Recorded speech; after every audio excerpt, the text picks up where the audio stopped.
সবাইকে আসসালামু আলাইকুম। আজ কোনো রকম বেলাবেলি ঝামেলা ছাড়াই মাত্র 10 মিনিটে ডিম দিয়ে সবজি পাওয়াটা বানিয়ে দেখাবো। সকাল বা বিকেলের নাস্তার জন্য পারফেক্ট একটা রেসিপি। এই পাওয়াটা একবার বানালে অনেক সময় পর্যন্ত নরম থাকবে। সবজি আর ডিম থাকার জন্য সবার জন্য স্বাস্থ্যসম্মত একটা পরোটা। কথা না বাড়িয়ে চলুন জেনে নিই খুবই মজার কোনো রকম ঝামেলা ছাড়াই ডিম দিয়ে সবজি পাওয়াটা বানানোর প্রস্তুত প্রণালী। সবজি পাওয়াটা বানানোর জন্য এখানে আমি মিহি কুচি করে বরবটি, টমেটো, গাজর আর ক্যাপসিকাম নিয়েছি। প্রত্যেকটা সবজি 1/4 কাপ করে আছে। এখানে আপনি যে কোনো সবজি ব্যবহার করতে পারবেন। আমি যে সবজি ব্যবহার করে যেটাই করতে হবে এমন কোনো কথা নাই। দিয়ে দিচ্ছি 2 টেবিল চামচ পরিমাণ মিহি কুচি করা পেঁয়াজ। দিয়ে দিচ্ছি 1 টেবিল চামচ পরিমাণ কাঁচা মরিচ। আপনি ঝাল কতটুকু খাবেন তার উপর ডিপেন্ড করে মরিচের পরিমাণটা কম বেশি করে নিতে পারবেন। দিয়ে দিচ্ছি হাফ চা চামচ কালো গোলমরিচের গুঁড়া। এবার দিয়ে দিব স্বাদ অনুযায়ী লবণ। এবার সবগুলো উপকরণ একত্রে খুব ভালো করে নেড়ে মিশিয়ে নিব। সবগুলো উপকরণ একত্রে খুব ভালো করে নেড়ে মিশিয়ে আমি এখানে দিয়ে দিব 2টা ডিম।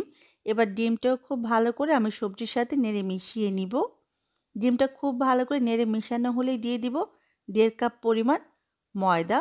এখানে ময়দার পরিবর্তে আপনি আটাও ব্যবহার করতে পারবেন।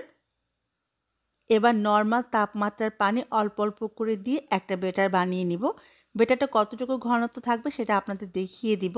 আর পানিটা একবারে ব্যবহার করতে যাবেন না, অল্প অল্প করে পানি দিবেন আর একটা ব্যাটার বানিয়ে নেবেন। ব্যাটারটা খুব বেশি ঘনও হবে না আবার অনেক বেশি পাতলাও হবে না। এই পর্যায়ে দিয়ে দিব 1 টেবিল চামচ পরিমাণ রেগুলার খাবার তেল। এই তেলটা ব্যবহার করার জন্য যখন পরোটাটা বানাবো তখন আর প্যানের গায়ে লেগে যাবে না। ব্যাটারের ঘনত্ব কেমন হবে আমি কাছ থেকে আপনাদের একটু দেখিয়ে দিচ্ছি। দেখুন ঠিক এরকম হবে। খুব বেশি পাতলাও না আবার অনেক বেশি ঘনও না। এই ব্যাটারটা বানানোর জন্য আমার 500 ml পানি লেগেছে, আপনার সামান্য কম বেশি লাগতে পারে। এবার চলে যাব পরোটা বানানোর জন্য। পরোটা বানানোর জন্য চুলায় একটি প্যান বসিয়ে দিলাম। দিয়ে দিব সামান্য একটু তেল।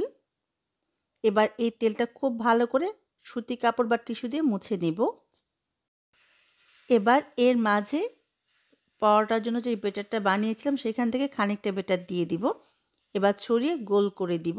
আর সবজি পরোটাতে আপনি আপনার পছন্দ মতো যে কোনো সবজি ব্যবহার করতে পারবেন, শুধু খেয়াল রাখবেন যেই সবজি থেকে পানি বের হয় সেই সবজিটা ব্যবহার করবেন না।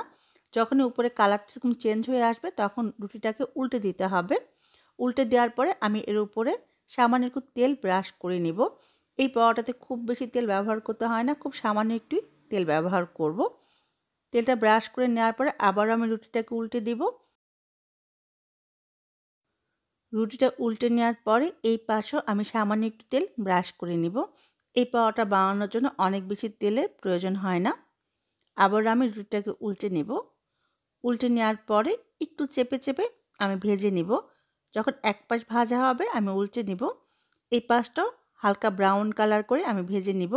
পরোটাটা আমার ভাজা হয়ে গেছে। এবার আমি ভাজ করে নিব। ভাজটা আপনি প্যানে রেখেও দিতে পারেন আবার চুলা থেকে নামিয়েও দিতে পারবেন। দেখুন আমি চারপাশ থেকে পরোটাটাকে একটু মুড়িয়ে 4 কোনা করে ভেজে নিব। পরোটা ভাজ দেওয়াটা খুবই সহজ। আপনার যদি একটা স্প্যাচুলার সাহায্যে প্রবলেম হয় তাহলে আমার মতো 2টা স্প্যাচুলা ব্যবহার করবেন। যখনই ভাজ দেওয়া হয়ে যাবে তখন আবার আমি কয়েক সেকেন্ডের জন্য একটু প্যানে রেখে চেপে চেপে দিব। এতে ভাজটা আর খুলে আসবে না। আমার পরোটাটা বানানো হয়ে গেছে, এবার আমি উঠিয়ে নিচ্ছি। ঠিক একইভাবে সবগুলো পরোটা আমি বানিয়ে নিব। সকালের নাস্তা বা বিকেলে চায়ের সাথে খুবই মজার এই পরোটাটা অবশ্যই বাসায় বানাবেন আর আমার কমেন্ট বক্সে জানাবেন কেমন হলো। সবাই অনেক ভালো থাকবেন, আমার জন্য দোয়া করবেন। আবারও দেখা হবে, ততক্ষণ পর্যন্ত আল্লাহ হাফিজ।